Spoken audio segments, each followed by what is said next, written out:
The new intern at my company had been asking me to drive her home every day. We lived in the same direction, so I let it slide. Until one weekend. It was long past midnight. I was fast asleep when my phone suddenly rang. I answered, still groggy. Her voice came through sharp and commanding, like she was used to being obeyed. "I'm at Core Lounge doing karaoke. Come here and take me home." I sat up, already annoyed. "It's 2 in the morning. Don't you think it's a bit much to call me and expect me to pick you up? I'm not your driver." She let out a cold, dismissive laugh.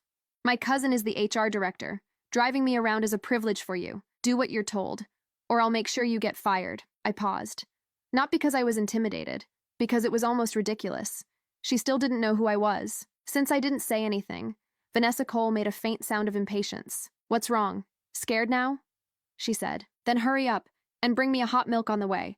I want it the second I get in the car." I listened as she kept piling on demands like it was completely normal. Honestly, I couldn't help but laugh. Vanessa had only been with the company for a month. The day I first saw her, I had just come back from checking the factory floor, still wearing my work clothes. I ran into her in the elevator right after her interview. She wrinkled her nose, looked me up and down, and subtly moved away from me. People at the company usually kept their distance when they saw me anyway, so I didn't think much of it. The next day after work, I was about to drive home when Vanessa walked straight up to my car. She opened the passenger door and sat down. Her tone was completely matter-of-fact. "You're one of the factory techs, right? I saw you heading toward Lakeview Residences yesterday. That's where I live. Drop me off on the way." I was momentarily stunned. I oversee more than a dozen companies, with tens of thousands of employees, and yet, this was the first time someone had spoken to me like that. I opened my mouth to respond, but she had already buckled her seatbelt and was urging me forward. "Let's go. I'm in a hurry." She took out her phone and started scrolling. She didn't even look at me again. She was new. I let it go. It was on my way anyway, so I drove. When we arrived at Lakeview, she didn't thank me.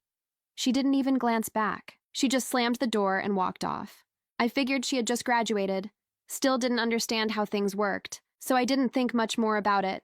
I assumed that would be the end of it. It wasn't. From that day on, Vanessa showed up in my passenger seat after work like clockwork. She never asked, never waited, and before I even had the chance to say anything, the demands started. "From now on, stop by my building in the mornings. Pick me up on your way. I hate the smell of smoke. I know it's your car, but no more smoking in it. I came downstairs 3 minutes before you today. Be faster next time. Don't make me wait. These seats are too hard. Bring me a cushion tomorrow, something soft. I don't like the color of this car. When you get the chance, wrap it in pink." At first, I couldn't understand how someone could get daily rides and still act like she was doing me a favor. Then I figured it out. Her cousin, the HR director. "Hello? Why aren't you saying anything? Are you coming or not?" Her impatient voice came through the phone again. I yawned. "No, I'm going back to sleep. Call a cab," and I hung up. Before I could even put my phone down, it rang again. "Ethan, have you lost your mind? Did you seriously just hang up on me?" she snapped. "Do you realize my cousin is sitting right next to me?" I replied lazily. "Oh?" That only made her more irritated. "You really don't get it, do you? No wonder you're stuck doing manual work at the bottom of the company." She didn't stop. "Let me make it clear. I brought my cousin and his whole family out to karaoke tonight to thank him for getting me this job. If you had any sense, you'd come here right now, pay the bill at Encore, and then drive all of us home." She paused briefly. "Make a good impression on my cousin. Do a good job, and maybe he'll speak well of you. One word from him, and you could move from the factory straight into an office. Just like that." I paused for a moment, then asked, "You're sure your cousin can get me promoted with just one word?" Vanessa didn't hesitate for even a second. "Let me tell you something," she said. "Last month, a guy in marketing disrespected my cousin. Just once." Her tone carried a strange kind of pride. "My cousin had him transferred straight to the warehouse. The guy had been with the company for 6 years, and he didn't even dare say a word about it. He just left. That's how simple it is." I went quiet for a moment, because I remembered that case. A longtime employee, solid, reliable, had suddenly been reassigned to the warehouse. At the time, it didn't make sense. I had even asked about it. The explanation I got was that he had requested the transfer himself, said he wanted a change of pace. I assumed he was burned out, so I approved it. Now, it was clear what had really happened. I took a slow breath. "Your cousin really knows how to handle things. Vanessa completely missed the meaning behind my words. She sounded even more pleased with herself. Now you're starting to get it, she said. My cousin told me that in a few months he's bringing our entire family into the company, every single one of them. Her voice sharpened slightly. Men, women, young, old, placed in every department. Once that happens, the whole company will answer to us. I smiled faintly. Which HR director is that again? I asked. Then I added, isn't your cousin worried the boss might find out? Vanessa laughed, completely confident. My cousin already thought about that. The owner of this company is the richest man in the city. He runs more than a dozen major corporations. She scoffed lightly. You really think he has time to care about some small branch like this? Then she said it plainly. As long as the boss isn't around, my cousin is the one in charge. Period. I smiled again. She wasn't wrong about one thing. I did manage more than a dozen companies, but those operations had already stabilized years ago. This branch, on the other hand, had been underperforming for a long time. That's exactly why I had been coming here almost every day, checking the factory, looking at the numbers, trying to figure out where things were going wrong. Now I finally knew. The problem wasn't outside. It was inside. Are you coming or not? Vanessa snapped again. Let me make this clear. Once my family gets into this company, every single one of them will outrank you. She didn't wait. If you don't start sucking up to me now, you'll regret it later. I listened to her demands, and I couldn't help it. I laughed. Funny, I said calmly. I've never been the type to suck up to anyone. Then I added, if your family has such strong connections, you can figure out your own way home. And I hung up. This time, she didn't call again. Instead, my phone filled with messages almost instantly. You're just a factory worker and you dare talk back to me? Just wait. I'm not only going to get you fired, I'm going to make sure you get blacklisted from the entire industry. I stared at the messages for a moment. Honestly, I didn't even know how to react. I run more than a dozen companies. My net worth is well into the billions. And here I was, being threatened about my career by an intern. If this ever got out, my friends in the business world would laugh about it for years. But Vanessa's attitude wasn't what concerned me. It was her cousin. An HR director shouldn't have that kind of authority, which meant one thing. The problem inside this company had already spread much deeper than it should have. I opened my phone and sent a message to the vice president. Send out a notice. Company-wide meeting tomorrow at 9 a.m. All employees must attend.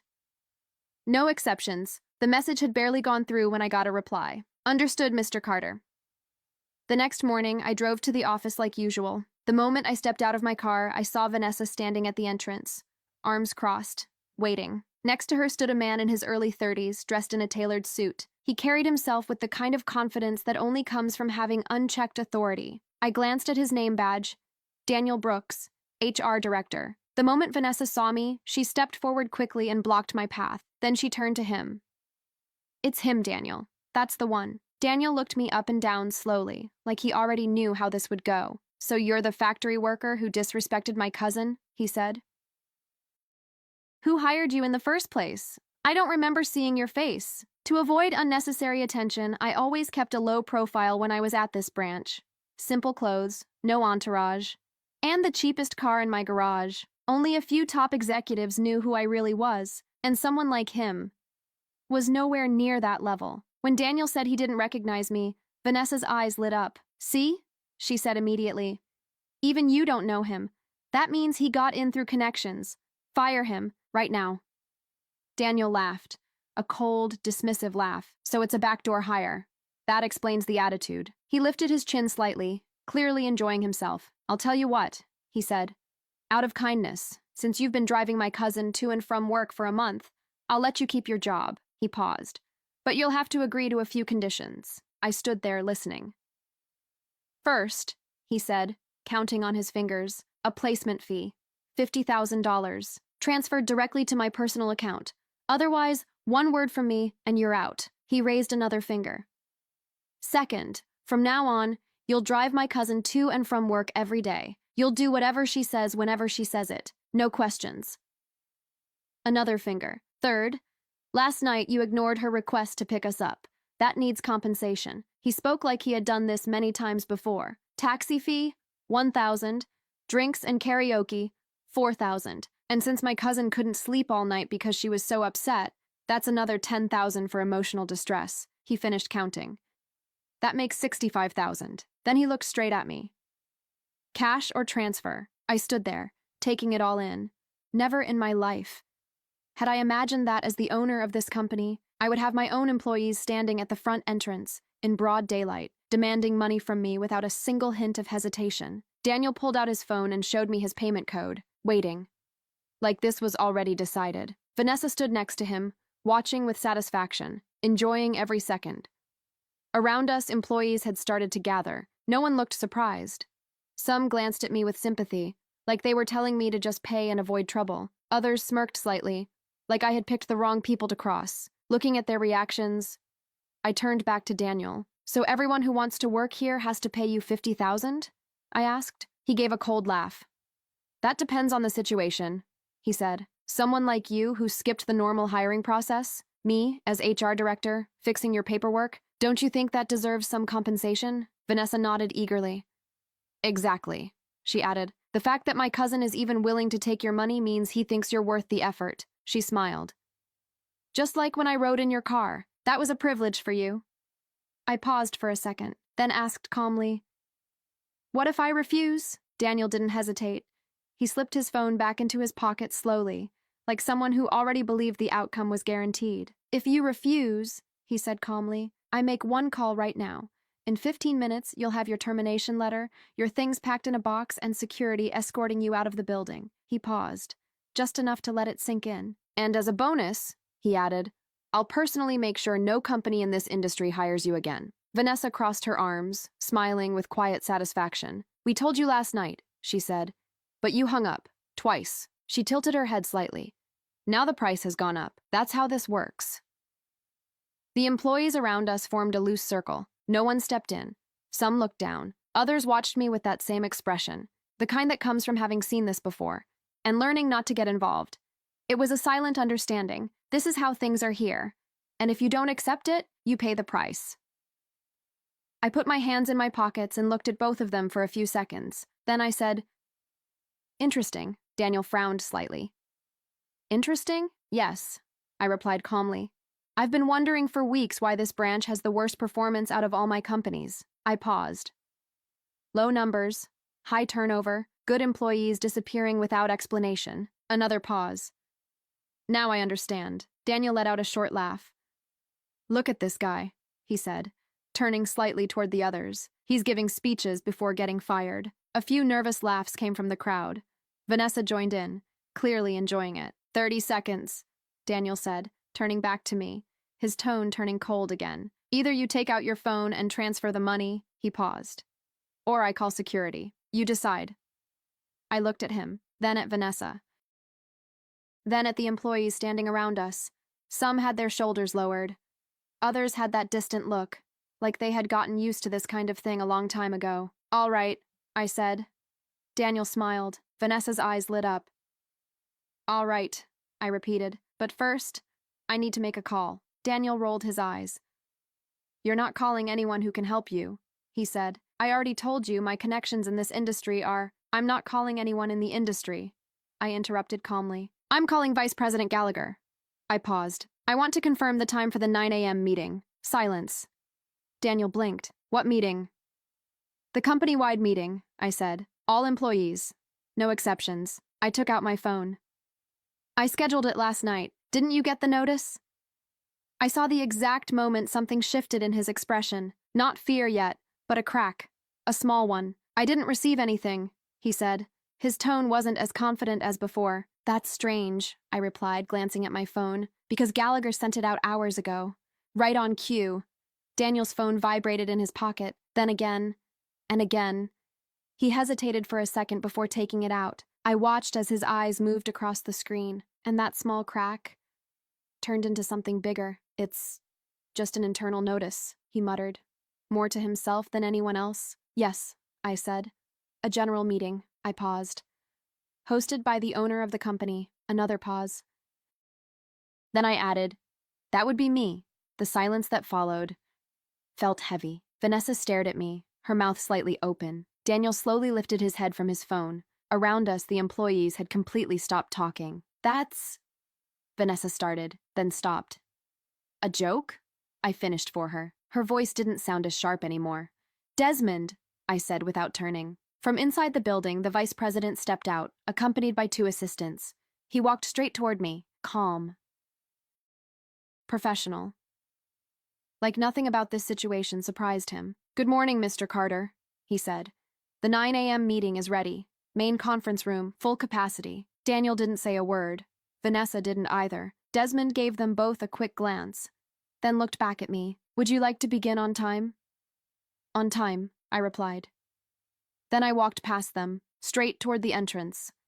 Behind me, I could hear Vanessa whispering something to Daniel. Her voice had changed. It wasn't confident anymore. It sounded urgent, almost panicked. I didn't turn around. There was a meeting to run, and it was time for this company to remember who was actually in charge. The main conference room took up the entire northeast corner of the 4th floor. Glass walls. You could see everything from the outside. That wasn't by accident. When I had it built 3 years ago, the architect asked if I wanted privacy. I said no. I wanted people to see what happened inside, to know decisions weren't made in the dark. Today, that transparency was going to mean something else. I walked in at 8:57. The room was already full. Department managers, supervisors, office staff, factory technicians. Some were standing because there weren't enough chairs left. Desmond had even set up extra screens outside so people in the hallway could follow the meeting. I took my seat at the head of the table. No stage, no microphone, no presentation, just me. And silence. The moment people realized the meeting was starting, the entire room went still. Daniel walked in 2 minutes later. Vanessa right behind him. They looked around for seats. There were none, so they stayed at the back, standing against the wall. Vanessa kept her eyes down. Daniel tried to look composed, but it was forced. You could see it. "Good morning," I said. My voice wasn't loud. It didn't need to be. "I'll keep this brief. I value everyone's time." I paused. "I've spent the last few weeks visiting this branch quietly, observing operations, walking the factory floor, talking to people at different levels." Another pause. "And I found what I was looking for." No one moved. "This branch has capable people," I continued. "Experienced people, committed people, but it also has one of the highest turnover rates in my entire group." I let that settle.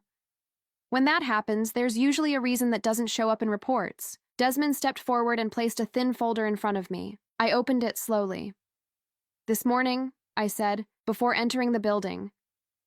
I paused. "I personally witnessed a situation where an employee was asked to pay money in order to keep their job." A murmur spread through the room.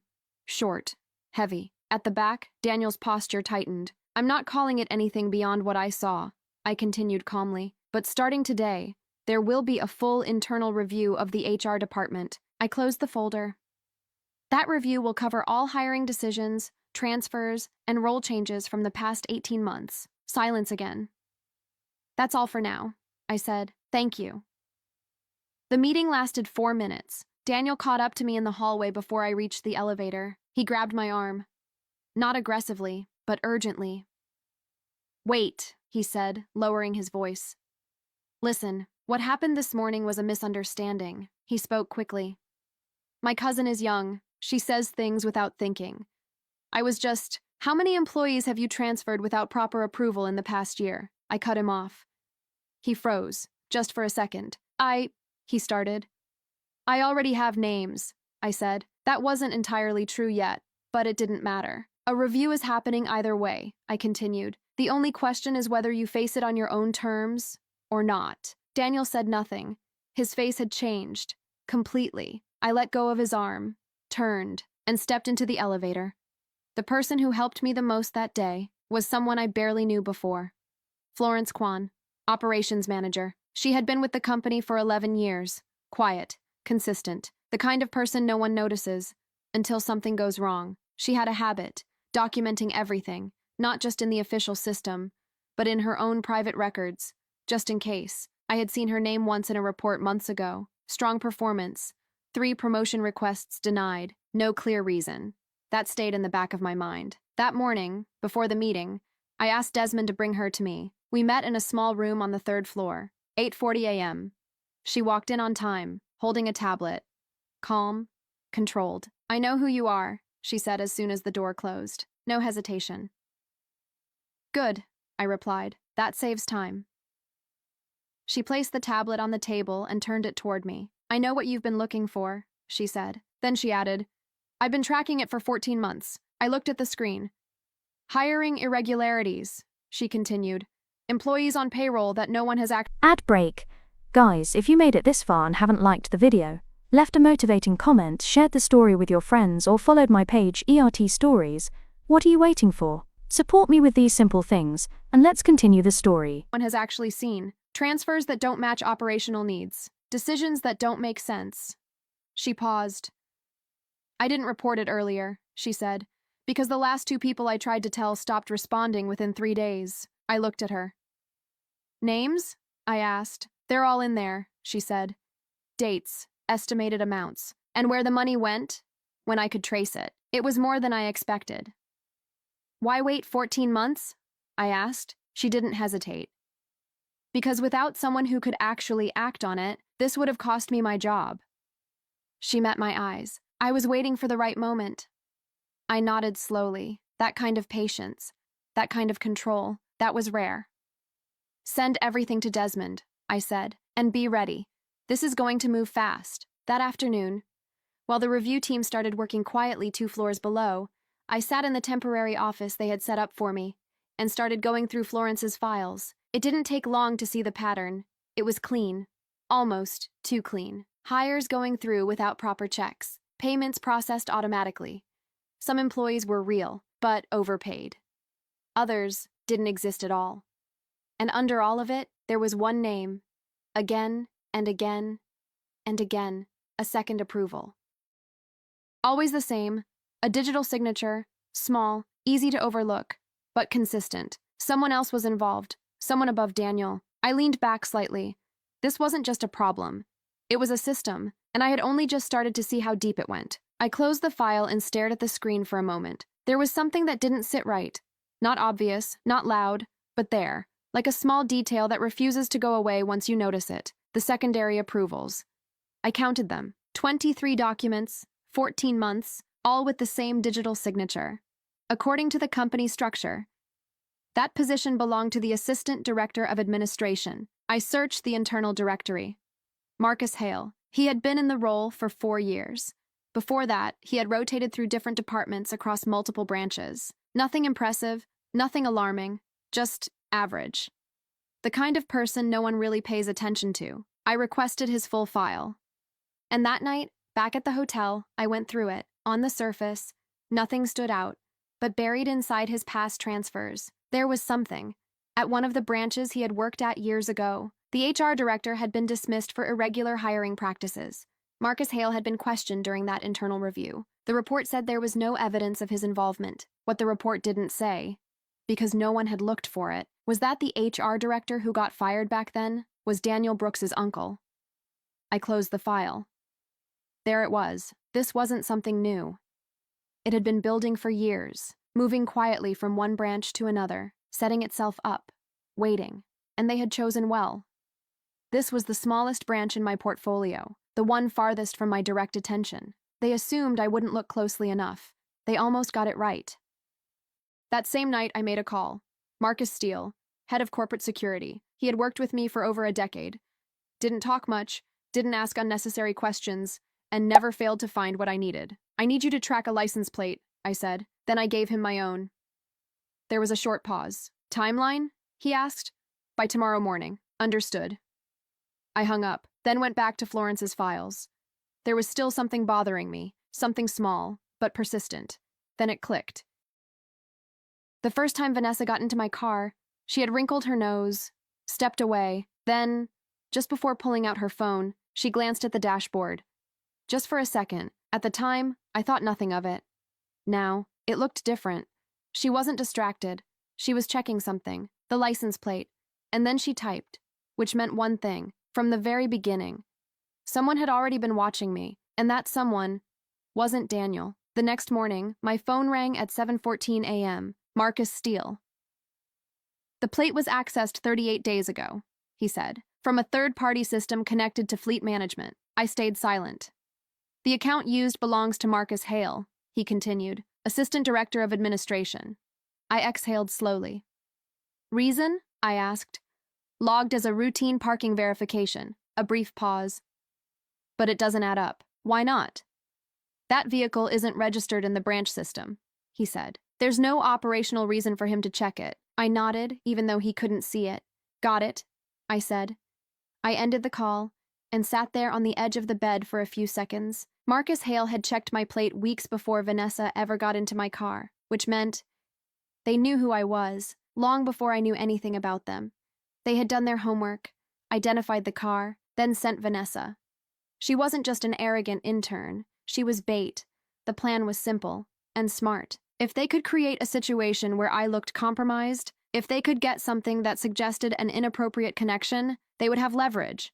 Not to attack me directly. That would be too obvious.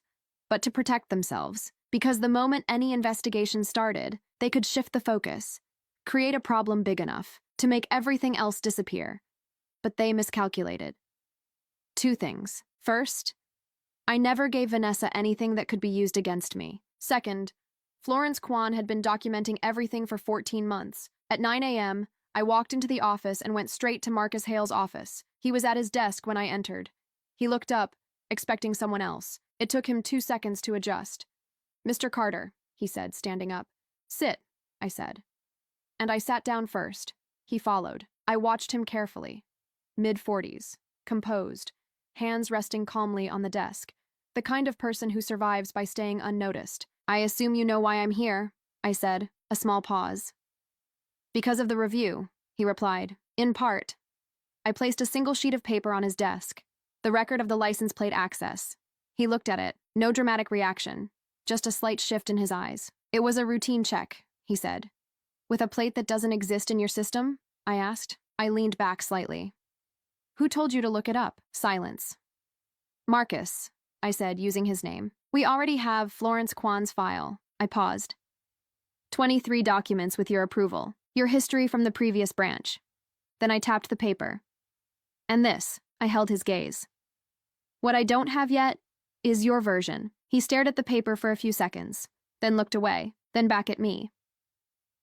Daniel told me you were a factory technician, he said finally. His voice had changed, less steady. He said you lived in Lakeview, he continued, that you worked side jobs on weekends, that Vanessa confirmed it herself. I didn't interrupt. I checked the plate to verify, he said. The car was registered under a holding company I didn't recognize. A pause. When I told Daniel that, he said it was probably borrowed. Silence filled the room. I didn't design this, Marcus added. Daniel came in 2 years ago. The system was already running. He swallowed. He brought me in because he needed a second approval. Another pause. At first it seemed small, he said. Then, he stopped. Then it was too late. I watched him. How many people are involved? I asked. He pressed his lips together, then answered. 4 more, he said. All in administrative roles. 3 are his relatives. He hesitated. The 4th is his girlfriend, hired 8 months ago. He created the position for her. I nodded slowly. Do you have records? I asked. A long pause.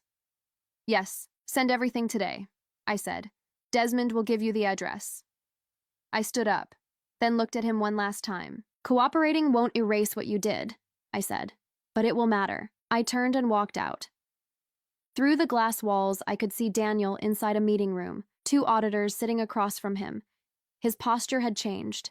He wasn't in control anymore, and for the first time, it showed. The audit meeting with Daniel lasted a little over 3 hours. I know that because I spent that entire time upstairs with Florence and 2 external auditors, going through everything she had collected over the past 14 months, piece by piece, document by document. She had built it quietly, carefully, without rushing. By the time Desmond showed up at the door at 1:47 p.m. and gave me a small nod, I already knew how this would end.